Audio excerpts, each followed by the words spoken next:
एक समय की बात है, सुंदरवन जंगल में टुनटुनी चिड़िया अपनी सौतेली बहन पिंकी चिड़िया और अपनी सौतेली माँ रानी चिड़िया के साथ रहा करती थी। टुनटुनी की माँ टूनी चिड़िया की मौत कुछ महीनों पहले एक सांप के काटने के कारण हो गई थी।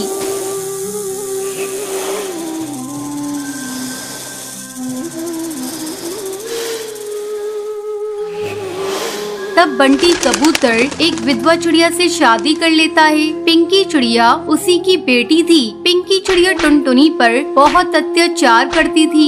एक दिन टुनटुनी खाना पका रही थी, तभी पिंकी वहाँ आती है और टुनटुनी से कहती है, मैंने तुझसे चाय मांगी थी, तूने अभी तक मुझे चाय नहीं दी। दीदी ये देखो, मैं चाय ही बना रही हूँ। जैसे ही चाय उबल जाएगी मैं आपको लाकर देती हूँ। थोड़ी देर बाद टुनटुनी चाय लाकर पिंकी को देती है। चाय पीते ही पिंकी टुनटुनी पर चिल्लाने लगती है, ये तूने चाय कैसी बनाई है? इसमें तो चीनी बिल्कुल नहीं है, ले इसे तू ही पी ले। इतना कहकर वो उस चाय के प्याले को फेंक देती है। पिंकी चिड़िया का गुस्सा देखकर टुनटुनी रोने लगती है।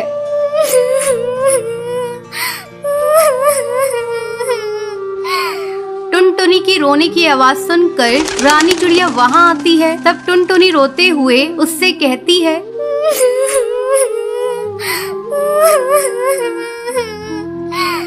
माँ ये देखो, दीदी ने सारी चाय फेंक दी। आहा, टुनटुनी तू मेरी बेटी की शिकायत मुझसे मत किया कर। चल अब चलकर सफाई कर। टुनटुनी को पूरा घोंसला साफ करना पड़ता है। दिन भर काम करने के बाद टुनटुनी रात को अपने घोंसले में जाती है और अपनी माँ की तस्वीर के सामने फूट फूट कर रोने लगती है।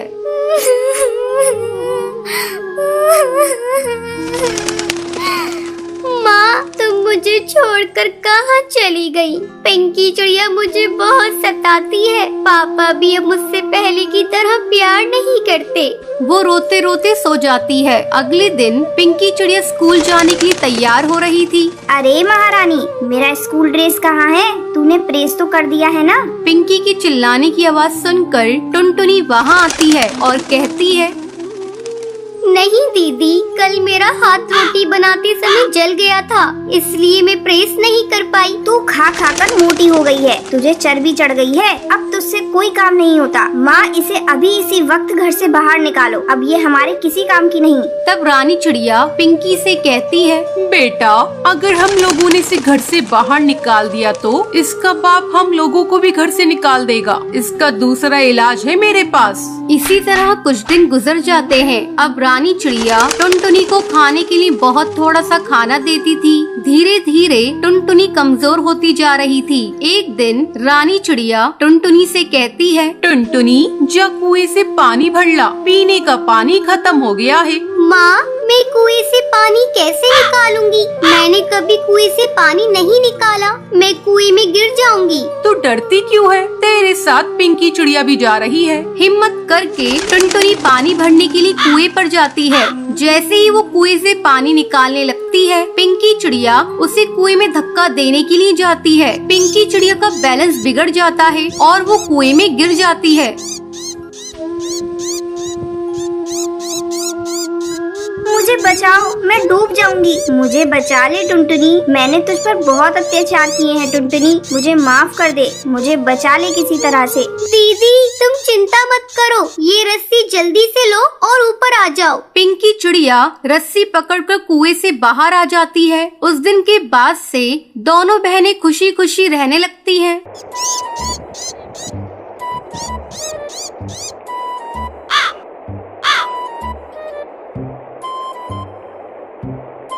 सुंदरवन जंगल में सुंदरी कौवी और टुनटुनी नाम की दो सहेली रहा करती थी। वो दोनों बहुत ही चालाक और कंजूस किस्म की थी। वो दोनों चोरी करने में भी माहिर थी। एक दिन वो दोनों फलों की दुकान पर जाती हैं। सुनिए भाई साहब, इस दुकान में जो भी महंगे फल फ्रूट्स हैं वो हमें दिखाइए। दुकानदार फल लेने ऊपर जाता है। तब टुनटुनी अपनी सहेली से कहती है, सुंदरी तुम दुकानदार को बातों में फंसा कर रखना और मैं ये 2-4 आम चुरा लूंगी।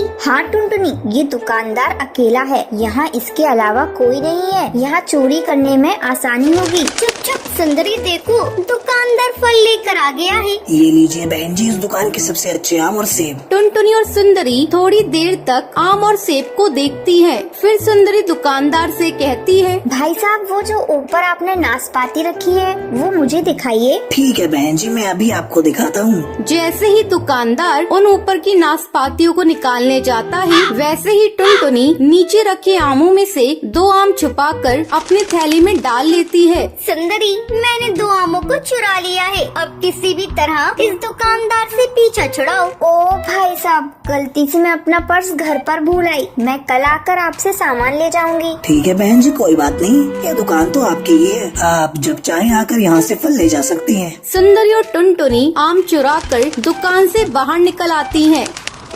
देखा सुंदरी, मैंने कितनी स्मार्टली पके आमों को चुराया है, दुकानदार को इसकी भनक भी नहीं लगी। चल उस सब्जी के ठेले के पास चलते हैं, थोड़ी सब्जियाँ भी ले लेती हूँ। सुंदरी, सब्जियों को खरीदना क्या है, उसे भी चुरा लेंगे। हाँ हाँ, वही तो मैं भी सोच रही हूँ, सब्जियों को भी चुरा लेंगे। दोनों सब्जी वाले के ठेले के पास जाती हैं।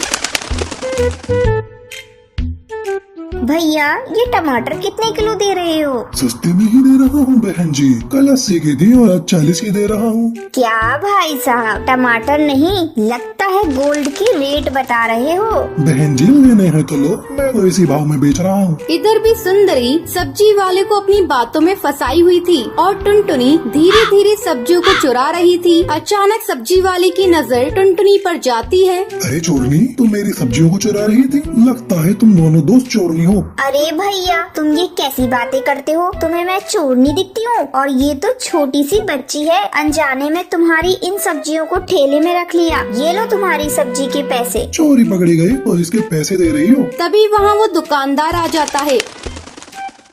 भाई साहब देखिए ना, ये मेरी दोस्त को चोर बता रहे हैं, बताइए क्या मैं चोर हूँ? अभी अभी मैं आपकी दुकान से आई हूँ। तभी दुकानदार को टुनटुनी के थैले में उसके आम दिख जाते हैं। अरे ये आम तो मेरी दुकान के हैं, तुमने इसे मेरी दुकान से चुराया है? मैं अभी पुलिस को फोन करके बुलाता हूँ। नहीं नहीं भाई साहब, हम लोगों से गलती हो गई, आगे से हम लोग ऐसा नहीं करेंगे, आप पुलिस को मत बुलाइए। उस दिन के बाद से टुनटुनी और सुंदरी चोरी करना छोड़ देती हैं और मेहनत मजदूरी करके अपना जीवन व्यतीत करने लगती हैं।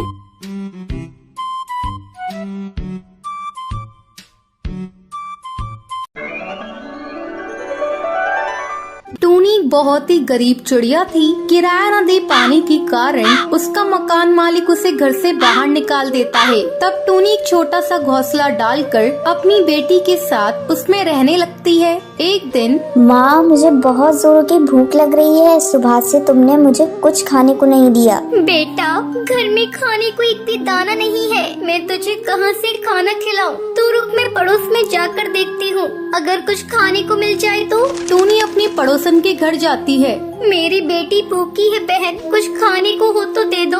अरे तुम यहाँ भीख मांगने आई हो? मुझे तुम्हें भीख देने के लिए कुछ भी नहीं है। भरी जवानी में अपने पति को खा गई, तुम्हारी तो परछाई भी किसी पर पड़नी नहीं चाहिए। जल्दी हटो मेरे दरवाजे से। बहन, मेरे साथ ऐसा बर्ताव क्यों कर रही हो? भूखे को खाना खिलाना तो पुण्य का काम होता है। मुझे ऐसा पुण्य नहीं चाहिए, जल्दी हटो मेरे दरवाजे से, मुझे बहुत सारे काम करने हैं। बहन लाओ, मैं तुम्हारा काम कर देती हूँ, पर मुझे खाने को कुछ दे दो। देखो, मैं तुमसे कह रही हूँ ना, तुम यहाँ से जाओ। तुम हटती क्यों नहीं? नहीं तो मैं अभी पुलिस को बुला लूंगी। नहीं नहीं बहन, पुलिस नहीं बुलाना, मैं जा रही हूँ। टूनी दुखी मन से वापस घर लौट आती है। बेटा, इस जमाने में गरीबों की मदद कोई नहीं करता। चल, मैं तुझे लेकर जंगल में चलती हूँ, वहीं कुछ मिल जाएगा तो तुझे खिला दूंगी। अगर आज तेरे पापा जिंदा होते तो आज तेरी हालत ऐसी ना होती। टूनी टुनटुनी को लेकर रोती हुई जंगल में जाती है। वहाँ एक साधु ध्यान लगाए हुए बैठा था। महात्मा जी, मेरी मदद कीजिए, मैं बहुत गरीब हूँ और बहुत दुखी भी हूँ। घर में खाने पीने को कुछ भी नहीं है, मेरा घोंसला भी टूटा फूटा है। महात्मा जी, आप मेरी मदद करिए। साधु अपनी आंखें खोलता है। बेटी, अब तुम्हारे तो किधर कट गए? मैंने तुम्हारी सारी बातों को सुन लिया है। ये लो जादुई मिट्टी, इससे जाकर एक मिट्टी का घर बनाओ। घर बनते ही तेरे सारे दुख दूर हो जाएंगे। और ये लो फल, इसे तुम और तुम्हारी बेटी खा लो। इसे खाकर इसका बीज अपने आंगन में लगा देना। ये जादुई फल है, ये सालों साल तुम्हारे पेड़ पर लगे रहेंगे। फिर उसे बेचकर तुम खुशी खुशी अपना गुजारा कर सकती हो। टूनी फल और मिट्टी लेकर अपनी बेटी के साथ अपने टूटे फूटे घोंसले के पास आती है और वहीं साधु की दी हुई मिट्टी से घर बनाती है। मम्मी ये घर कितना सुंदर है। हाँ बेटा, अब हम लोग इसी घर में रहेंगे। फिर दोनों फल खाती हैं और उसका बीज नीचे आंगन में लगा देती हैं। अगले दिन जब टूनी सोकर उठती है तो वो देखती है, अरे मैंने जो कल बीज लगाया था उससे विशाल पेड़ उग गया है और इस पर बहुत सारे फल भी लग चुके हैं। मैं अभी इन फलों को तोड़कर जंगल जाकर बेचूंगी। टूनी फलों को तोड़कर जंगल में बेचने लगती है। अब टूनी के पास पैसों की कोई कमी नहीं थी। माँ, जंगल में अगर वो साधु नहीं मिलते तो आज ये मिट्टी का घर भी नहीं होता। हाँ बेटा, एक दिन फिर से हम जंगल में चलेंगे और उस साधु का धन्यवाद करेंगे। चल टुनटुनी, बातें करना छोड़ और चल के खाना खा ले। हाँ माँ, अभी आई। इस तरह टुनटुनी और टूनी खुशी खुशी मिट्टी के घर में अपना जीवन बिताने लगती हैं। दोस्तों, कल के लकी विनर्स के नाम ये रहे आपकी स्क्रीन पर। आज का सवाल ये है, साधु टूनी को क्या देता है? अगर आपको पता है तो आप हमें कमेंट करके जरूर बताएं। लकी विनर के नाम कल की वीडियो में दिखाए जाएंगे। अगर आपको ये वीडियो पसंद आई हो तो इसे लाइक और ऐसी कहानियाँ देखने के लिए मेरे चैनल को सब्सक्राइब करना ना भूलें।